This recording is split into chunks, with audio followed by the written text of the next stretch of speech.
con âm ly này của anh thì cái mạch công suất của nó cũng không bị sao cả đâu. Mấy con chở công suất này nó bị cháy đây, cháy đen rụng hết ra rồi thì em thay cái mới. Tuy nhiên thì cái mạch này nó, các cái linh kiện của nó han nhiều lắm đây. Con chở này nó cháy cũng thay rồi. Con chở này nó bị rụng ra này, cái con chở xanh xanh rụng ra này cũng phải thay. Nhưng mà các cái con linh kiện khác ấy, thì cũng khá là nhiều con nó cũng bị han. Con này thì dùng một thời gian nữa mà nó có vấn đề mà nó rụng ra thì mình có thể thay sau.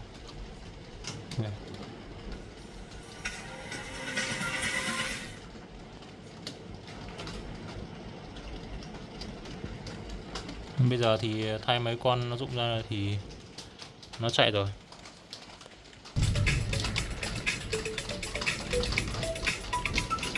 Con này linh kiện ngày xưa của nó không tốt nhưng mà bây giờ nó han gì. Khi nào mà han nặng quá thì em sẽ thay lại cho anh. Còn những cái han vừa vừa thì để nguyên, không có nhiều linh kiện để thay hết cái chỗ này được.